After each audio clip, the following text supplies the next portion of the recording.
Still here with us as we continue looking at this conflict in between Israel and Palestine 1 year on, what's been going on. So on the 7th of October, Balozi, when the Hamas raided Israel, they left destruction and death. More than 1,200 people killed. They took off with hostages, 250 hostages. So far, according to the latest tally, I just looked at Reuters, is there are about 100 hostages who still remain. They're still held captive. No one knows where. 8 were rescued, 6 hostages were killed, and Israel has released a video now of that tunnel where those 6 were killed. And it just shows that there's still no end towards this. 100 have been released in the exchange program, where some Palestinian prisoners have also been released, but there are still 100 hostages who are being held. And then this is, of course, one of the reasons why Israel says we have to continue engaging as we seek to secure the release of 100 of our citizens. Now, my question comes back to the government in Ramallah. And what is it that the government has been doing in terms of seeking a solution to this, a resolution of this conflict? One, in seeking the release of these hostages, for purposes of making sure so you have no more excuse to be in this country. And then also seeking a conversation at a table with Palestine, with Israel. Thank you for this question. First of all, Hamas did not perpetrate this action on behalf of the Palestinian people or with permission from the Palestinian government. This was very clear from the beginning. Hamas already had perpetrated a coup d'etat against the Palestinian government as in full control of the Gaza Strip. So let's remind the people and the audience that Hamas was not doing this on behalf of the Palestinian government or is not part of the Palestinian government, and definitely not on behalf of the Palestinian people. From the first moment, we were engaging through our lines of communication with Hamas and through the mediators, Qatar and Egypt and the US and everybody, that we are against the holding of hostage. This is not a tactic that the Palestinian government have ever used. The entire use of violence as a means of achieving political gains has been at all not part of the Palestinian strategy since the Oslo Agreement and even before. And we have always thought of dealing with that through the legal and international means and platforms and fora. So, again, we are fully against the taking of hostages. And we requested on many occasions that this situation must end immediately and not to give Israel the excuse to perpetrate all the crimes that are being done under the pretext that we're doing this for the sake of the hostages. But again, the number of hostages that they retrieved through military means is insignificant to the amount that has been held and continues to be held. So basically, through logic and mediation, the life of those hostages were preserved and they were released in the past, in the first rounds. Which for me... What role did the government of Palestine play in that? Supportive role, of course, and putting pressure on Hamas that this cannot continue, that what you're doing is leading to more death and empowering Israel to take that as an excuse to cause more damage and end the Palestinian aspirations in Palestine. This political pressure in itself is significant enough. We don't have control over Hamas. I do not give orders to Hamas to do and don't.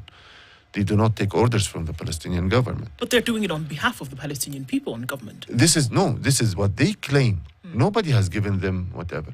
How many people in Palestine did you hear that they were blessing what Hamas has done or got involved with them? I'm sorry, if 2 million people now are being refugees and moving with their backpacks from one area to another, if they were Hamas activists and supporters of Hamas, why are they not fighting Israel? So basically, Hamas whatever capabilities it has, it's still a small group within the Palestinian population. So- But it's an armed group. And the government of Palestine does not support what Hamas is doing. No, at all. The government of Palestine has you're saying, has been active in seeking a resolution to this by sending messages through, of course, your Yes. channels and back Yes. channels to Hamas and saying, release these hostages. Exactly. The 100 that were released, did the Palestinian government have an influence on the number, 100? No. Hamas was very keen that the negotiations is done directly by it, without any influence from anybody, because basically, I understand your point. If Hamas was doing it against at the will of the Palestinian people, or encouraged by the Palestinian, or for the sake of the Palestinian people, it would have given the Palestinian government the right to negotiate the deal. But they insisted to do it solely as Hamas. It's about them. They are the ones who are going to handle the negotiations. It's their demands, and nobody else's, point of view is taken into consideration. So Hamas is doing that on behalf of Hamas, on its own merits, and still handling it until today as such. Okay. Again, just hold on, City. Just a little bit further question. The government, the Palestinian government, is a legitimate government, Yes. recognized by many states. No, not by many, by the international community. international community. Everybody in the international community. Right. And participates even at the United Nations. Yes. Okay. So, what role is it playing in ensuring that not one more Palestinian is killed? Not one more Palestinian home is destroyed. Not one more piece of infrastructure in Palestine is destroyed. What I've heard so far, and you can correct me now, is it sounds as if the Palestinian government is helpless.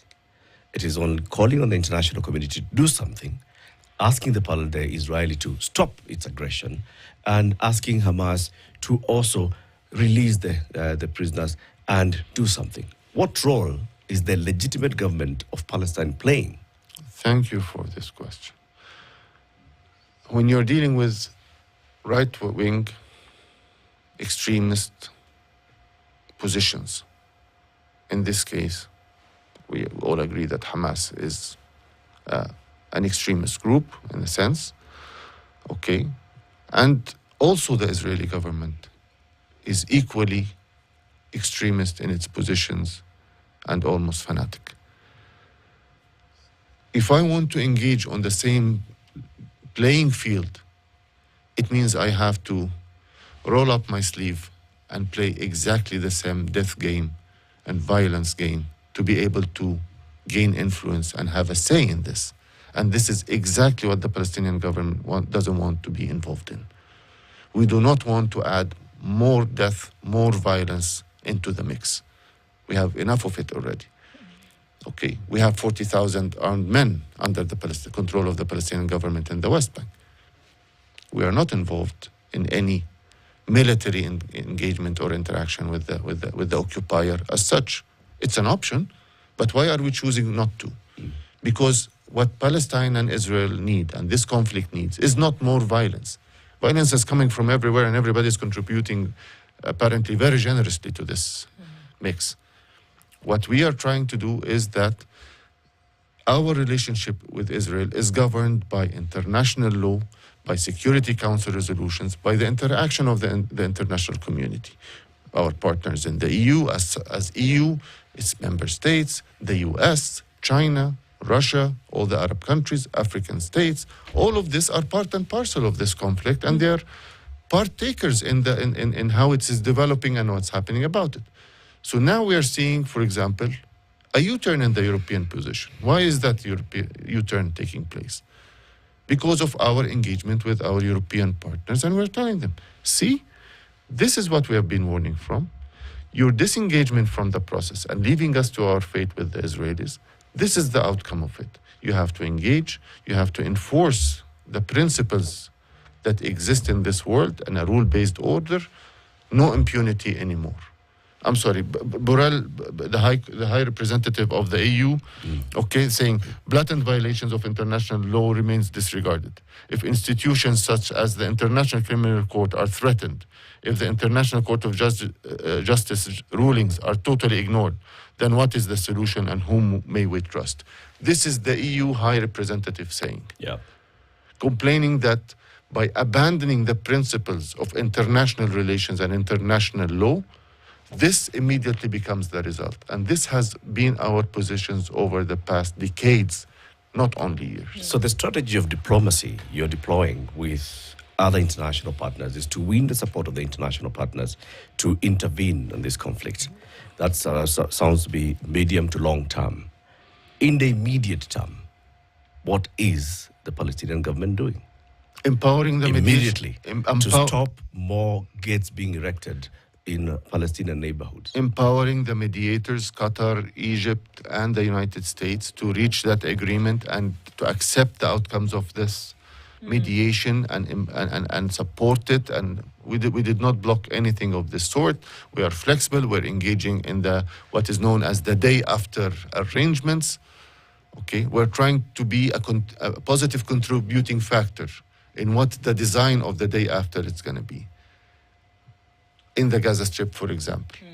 Okay, help come with innovative ideas of what can make Israel stop, feel that the threat does not exist anymore, but at the same time secure our national aspirations. We're in the kitchen, we're in the design room. Right. We're not in the field because we are not part of the field. If the Palestinian government implored upon Hamas to withdraw from where? To cease from any kind of attack in any way. Release the hostages. Release hostages, for example. Because if we say that there's mediation happening at the table now and that there's certain things that can be done to enforce that position, I would say that would be one of them. Release hostages, refrain from any kind of attack whatsoever. Would Hamas listen? Because we've come from the establishment that Hamas operates as an independent body. Yes. So knowing full well that what they're doing is it's not any kind of bidding on behalf of Palestine. But would they listen if Palestine said, hold up, we don't want this anymore. What we are seeking truly is peace. Would they listen? This is what we have been doing for a very long time, for many decades. But again, our voice has been weakened and watered down by the actions of the occupier. Because basically, when you start saying this, a simple answer from the other camp would come and say, all right, let us pursue peace and through the peaceful ways and techniques. Where did that get you over 30 years? More land is being confiscated. Okay, Israel just perpetrated the biggest land annexation in the occupied territory a few weeks ago with an outcry from the world. Okay, so what is your peaceful and civilized and non-militarized course of action have gained you? Do I hear you to be saying, Excellency, that the state of Israel supports the existence of Hamas because Hamas's activities give them license to perpetrate the things that they do? Thank you very much. And this is, again, not me saying, this is also the Israeli media has said it. Netanyahu did not shy away from saying that empowering Hamas was part of my strategy to weaken the Palestinian Authority, the government that we have been talking about, okay, to reduce its international influence to force us to accept a Palestinian state. So with the excuse of Hamas existing and military groups and all this, then I am free from responding to or proceeding into the peace process more and progressing into it and relinquishing land to the Palestinians, the lands of the Palestinians back. So what is my pretext in this regard? That there are armed groups. Prime Minister Netanyahu was sanctioning the transfer of $30 million monthly to Hamas from abroad through Tel Aviv airport in military cars that were delivered to Hamas over more than 1 year. Why was he doing that? Why was he accepting? This is not my words. Check it. Say Hamas, Netanyahu, money. Can I respond by asking a question? Are you therefore admitting that the Palestinian Authority, the government, is actually helpless, and that everything that happens, it's like they sit back and things happen to them? Because if Hamas are Palestinians and they have that sort of sway, it actually means they're the ones who are determining what is happening in the country and not the government of Palestine. No, it's this would be an overstatement in this regard. It's not about being helpless.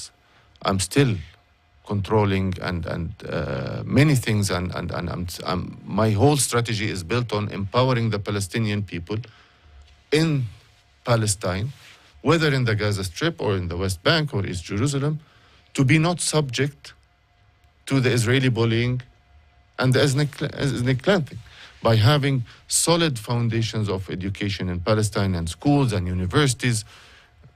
Yeah, we have 2 universities among the best 500 universities in the world in the occupied Palestine. My take on how we show resilience is very different from the military and armed structure or model. For me, it's about having a very solid health system in Palestine. This is what makes the people stay. This is what the people connected to their land. This is what more resilient to the Israeli actions against them. An economy, a solid economy, all of these things are what we are doing. Yeah. What we are not engaging is street-to-street fighting and combat. Okay, adhering by internal laws and to international standards, adhering to international conventions, and building up an environmental policy and all of these things. I'm building a state. I'm busy building a state. But like you're saying, Hamas is an existential threat to the state of Palestine. No, I would not call it that. Hamas is just an unobedient member of the family. But it's a threat to the stability, Yes. to everything that your government is doing. Yes. And you're saying that they are getting support from your aggressor and your occupier. That means that they, because of their existence, the occupier is gaining ground. Because of your existence, Exactly. the aggressor has excuses to come and do what harm they're doing. So they're an existential threat to the state of Palestine. To the Now, vision, as a responsible yes. government, what do you do to an institution or an entity that is threatening the stability of the state? First of all, they are a threat to the vision that we have for how we are going to proceed in this conflict. They are taking the conflict to an area that we decided many decades ago that we will not use this route. This is when it comes to it's an existential threat to the way that we want to do things and how we are resorting to solving this conflict. Okay? But it's not an existential threat to Palestine or anything of this sort. Okay? This is their vision. They are wrong in their vision from our point of view. Okay? We try to engage with them. We try to convince. Just a few month and a half ago, we met them in under the mediation of China to try to reason with them and try to reach a common ground of national action that we can all agree on. So basically, Palestinian political activism, we agree on a package. This is the toolbox that we can use to, counter the occupier actions. Yeah. Are Hamas a political party? Yes, they are a political party. They are a faction. That has a political side to it and the military side to it. Why I ask is because even within the state of Israel, they have opposition parties, not several opposition Yes. people who are in the opposition. And yes, they express views that are very, very contrary to the ruling government. But they are Israelis. Those who won the election and those who are in the coalition call the shots. Yes. But from everything you've told us, Palestine is unique in this sense. You have a government, then you have this militia, as you call them, whose existence keeps bringing fire on your heads continuously because they are the aggressor. The situation we currently have, we've had situations before where Palestine was actually their territory, their rights were infringed upon. But in this particular instance, we saw what happened. The point I'm trying to make is, in the absence of Hamas and the way they go about doing their business, would it be possible to say that Israel would be perhaps more amenable to arriving at settlements, or the vision that Hamas seems to have presented, one of violence, killing innocent people, take all these things that have helped muddy the waters, if they did not exist as they do, and if they did not have the power that they do, would Palestine not be in a better position?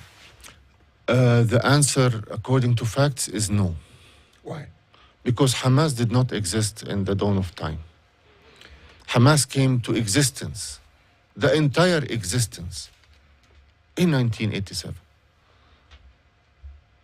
So Hamas is not something that deep-rooted in the Palestinian society throughout history and throughout all the calamities that the Palestinian people have gone through on the hands of the Israelis. That is one thing. Secondly, if we take this argument, then we are exempting the occupation from any responsibility. So I have the right to occupy your home for many years, and should one of your sons dare to grab a stick and beat me, I will go to the police and complain. And you're the aggressor because you have beat me. Okay. What is Israel doing in the Palestinian occupied territory? This is a clear violation of international law.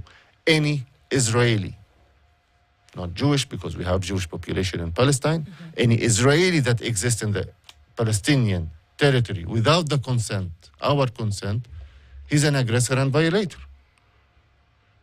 What are they doing there? Why are they insisting to occupy us and to enslave us in this way? And this is what's instigating violence on our side. This is what's empowering all these fanatic groups and the militant groups to exist.